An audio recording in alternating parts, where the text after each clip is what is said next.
Ini juga memperlihatkan bahwa ada kekuatan besar yang menekan Ismail Bolong.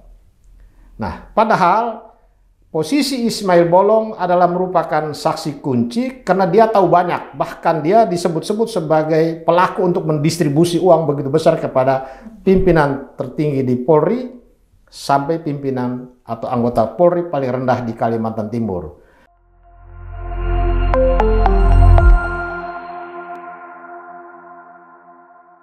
Sobat RKN, Rumah Kebudayaan Nusantara, apa kabar? Semoga sehat selalu. Kali ini diskusi RKN kita akan membahas terkait topik yang sedang hangat diperbincangkan di masyarakat, yaitu bagaimana nasib Kabareskrim pasca nyanyian Ismail Bolong. Mungkin ya, Bung? Bung Petrus, ini kan mantan Kadif Propam kemarin, Ferdy Sambo, membenarkan bahwa telah menandatangani surat penyelidikan terkait dengan tambang ilegal ini yang menyeret nama Kabareskrim. Nah, Sambo mengatakan bahwa surat penyelidikan tersebut adalah benar adanya atau asli. Nah, menurut Bung Petrus sebagai praktisi hukum sendiri, apa sih dampak dari pernyataan Ferdy Sambo ini kepada masyarakat? Ya, pernyataan Ferdy Sambo itu sebetulnya Ferdy mengingatkan pimpinan Polri bahwa ketika dia menjadi Kadif Propam atau tepatnya pada Januari 2022, Kadif Propam menerima laporan masyarakat terkait dugaan ada backing ya terhadap penambangan liar batu bara di Kalimantan Timur. Dan backing ini tidak hanya sekedar backing kecil-kecilan, tetapi kalau kita lihat dari pernyataan yang cukup serius, baik disampaikan oleh Ferdy Sambo maupun satu lagi Brigjen Hendra yang sekarang ini nonaktif, ini menunjukkan bahwa ada satu peristiwa besar yang sekarang ini menjadi bola panas di Mabes Polri, tetapi tidak tertangani dengan baik. Ada fakta bahwa Kadif Propam Mabes Polri pernah melakukan penyelidikan terhadap kasus yang disebut-sebut sekarang aliran dana begitu besar kepada petinggi Polri, termasuk pejabat utama Polda Kalimantan Timur sampai kepada level yang paling bawah. Ini menggambarkan begitu rusaknya sistem penegakan hukum kita, di mana penegakan hukum yang seharusnya berjalan sesuai dengan undang-undang, tetapi di situ melekat sistem rusak, ya, sistem membelokkan undang-undang, ya, sistem di mana oknum-oknum pejabat tinggi Polri sampai yang paling rendah melakukan kejahatan dalam memberikan backing terhadap kejahatan tambang liar di Kalimantan Timur. Karena tambang liar ini bagaimanapun merusak sistem hukum, mengambil alih kewenangan pemerintah, ya, kewenangan negara yang mulai dari menteri pertambangan dan mineral, kewenangan gubernur, kewenangan bupati dalam hal pemberian izin. Ini semua diterabas. Jadi polisi yang seharusnya menegakkan, tapi di sini polisi justru merusak sistem hukum itu sendiri, dan mereka sendiri sebagai perusaknya karena ikut terlibat dan menerima sejumlah uang sebagaimana yang disebutkan di dalam dokumen ini. Saya kira begitu. Nah, masalah kevalitan surat ini sendiri nih. Ini kan dibenarkan oleh Ferdy Sambo dan juga Hendra Kurniawan yang saat ini orang-orang yang sedang terjerat kasus hukum obstruction of justice. Nah, ini seperti menurut Bung Petrus, mungkin kevalitan dari surat laporan ini menurut Anda bagaimana? Sekuat apa sih, Bung Petrus? Kalau saya lihat surat ini, keyakinan saya valid. Ya, karena surat dari seorang Kadif Propam kepada pimpinan Polri yang kemudian kemarin dibenarkan lagi oleh Ferdy Sambo sendiri bahwa itu laporannya. Nah, yang menjadi pertanyaan kita sekarang, surat ini kan sudah hampir setahun. Ya, kalau kita bicara tentang penyelidikan atau full bucket dimulai dari Januari 2022, kemudian surat ini sendiri April tahun 2022. Tetapi sampai sekarang pengembangan kasus ini seperti apa belum jelas. Malah kalau kita lihat daya rusak yang ditimbulkan dari cerita laporan ini dibandingkan dengan kasus Sambo sendiri, sebetulnya ini lebih dahsyat. Jadi sikap pimpinan Polri terhadap kasus Sambo kemarin harusnya sama juga dengan sikap pimpinan Polri terhadap kasus yang diungkap oleh Ismail Bolong yang kemudian ditindaklanjuti oleh Kadif Propam. Tetapi kenyataannya kasus ini landai-landai, bahkan cenderung tertutup. Baru belakangan Ismail Bolong nyanyi dengan video yang tersebar secara luas bahwa ada menyerahkan uang 6 miliar kepada Kabareskrim. Kemudian beberapa saat kemudian dia membantah lagi pernyataannya di dalam video itu sendiri. Ini juga memperlihatkan bahwa ada kekuatan besar yang menekan Ismail Bolong. Nah, padahal posisi Ismail Bolong adalah merupakan saksi kunci karena dia tahu banyak. Bahkan dia disebut-sebut sebagai pelaku untuk mendistribusi uang begitu besar kepada pimpinan tertinggi di Polri sampai pimpinan atau anggota Polri paling rendah di Kalimantan Timur. Nah, seharusnya langkah pertama yang dilakukan oleh pemerintah dalam hal ini Polri, karena disebut-sebut pimpinan Polri terlibat di dalam permainan ini, Ismail Bolong ini seharusnya mendapat perlindungan dari LPSK, baik diminta maupun tidak. Karena di tangan dia, dari mulut dia, hal ini bisa terungkap secara pasti. Tapi ternyata Ismail Bolong setelah dua videonya yang saling bertentangan tersebar secara luas, Kapolri justru memerintahkan Ismail Bolong ditangkap. Kenapa Kapolri tidak perintahkan tangkap Kabareskrim, ya, tangkap yang lain-lain semua yang namanya disebut-sebut di dalam ini untuk dilakukan penyelidikan? Kenapa hanya Ismail Bolong yang diamankan di Mabes Polri dan tidak jelas dalam perkara yang mana? Kalau kita lihat dari laporan Kadif Propam April tahun 2022 ini kan di dalam ini ada kejahatan pertambangan, ada kejahatan korupsi, ya, ada penyalahgunaan wewenang yang secara sistemik mulai dari pimpinan Kabareskrim sampai kepada kepolisian paling rendah di Kalimantan Timur yang menggambarkan bahwa begitu rusaknya Polri, dan ini tidak hanya di Kalimantan, seluruh Indonesia bicara soal pertambangan itu oknum-oknum polisi di daerah itu bermain, ya, tidak hanya di batubara, galian pasir pun mereka bermain karena sumber uangnya dari situ. Jadi kasus Ismail Bolong yang mengungkap peristiwa ini, Ismail Bolong harusnya berada di bawah perlindungan oleh LPSK. Dia harus ambil alih dari tahanan Polri, ditaruh di salah satu rumah aman supaya dia secara bebas, ya, dia tidak boleh ada dalam tekanan untuk memihak yang mana. Karena kelihatannya dia sudah memihak kepada kepentingan orang yang dia ungkap pertama, yaitu Kabareskrim. Dan ini juga menyangkut nama besar banyak pimpinan Polri, sehingga ini harus dikelirkan apakah ini fitnah atau tidak. Kalau fitnah segera rehabilitir, ya, karena di situ ada banyak bintang di situ. Tapi kalau ini benar, ini juga harus diproses, prosesnya harus terbuka. Ini juga memperlihatkan perintah Presiden, keluhan Presiden, nasihat Presiden dengan mengumpulkan semua perwira Polri di istana tidak berjalan. Karena sampai hari ini tidak jelas kasus ini mau diapakan. Okay. Kalau misalnya dibilang mau mengalihkan isu kasus Ferdy Sambo sudah landai, orang sudah mulai, ya, sudah basi lah. Okay. Jadi harusnya nyanyian Ismail Bolong ini benar atau tidak, Ismail Bolong ini harus dilindungi dulu, diamankan. Karena ini kelihatannya saling menyandera, saling melindungi. Ini saling melindungi sudah gagal karena udah saling buka-bukaan. Oke, Bung Petrus, polisi ini kan akan memeriksa Ismail Bolong terkait dengan pernyataan dirinya, walaupun di video yang kedua ini sudah diklarifikasi kembali.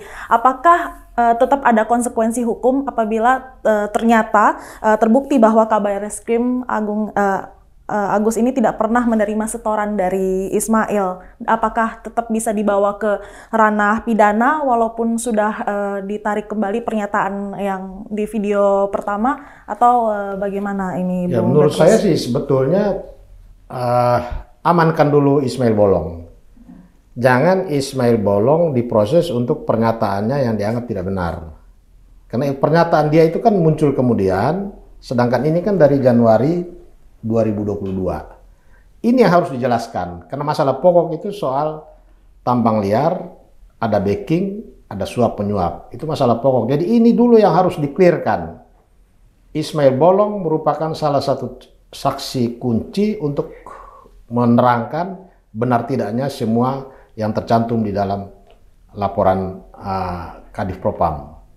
Kalau kita melihat dari pengungkapan melalui laporan Kadif Propam ini kan sebetulnya di dalam institusi Polri ini sudah tidak ada yang ditakuti lagi. Propam tidak ditakuti, Irwasum tidak ditakuti, Kompolnas tidak ditakuti. Semua berjalan bebas merdeka. Bahkan sampai dengan presiden sudah turun tangan pun tidak jalan. Ya, buktinya sudah sebulan 2 bulan ini berkembang seperti biasa, seperti kasus-kasus biasa. Ini yang memperlihatkan bahwa kondisi di dalam itu yang berkembang sekarang ini udah saling membuka borok masing-masing. Jenderal ini membuka borok tentang jenderal itu. Jenderal itu juga membuka borok tentang teman-temannya. Nah, ini yang perlu ada satu tim. Jadi kalau kemarin Verdi Sambo itu ada dikenal tim sus, ini juga Kapolri harus bentuk satu tim sus. Dan kemudian mereka yang nama-namanya disebutkan di dalam dokumen ini nonaktifkan, termasuk kabar eskrim harus dinonaktifkan. Supaya tim yang mau memeriksa ini tidak ada beban karena hierarki. Ya, dia bintang 3 diperiksa oleh Kombes, kan tidak mungkin ini berjalan secara fair. Jadi langkah tepat mengungkap ini harus sama persis dengan langkah tepat Kapolri ketika menindak Verdi Sambo dan kawan-kawan. Karena kasus ini daya rusaknya jauh lebih hebat ketimbang kasus Verdi Sambo dituduh membunuh Joshua. Itu kan kasus pembunuhan yang ya setiap saat bisa terjadi terhadap siapapun. Kalau ini kan merusak sistem hukum, ya merusak institusi yang begitu sangat penting dalam negara ini yang harus dijaga kehormatan, kewibawaan, kemuliaannya karena dia mengemban misi yang sangat strategis dalam kehidupan sebuah bangsa dan negara.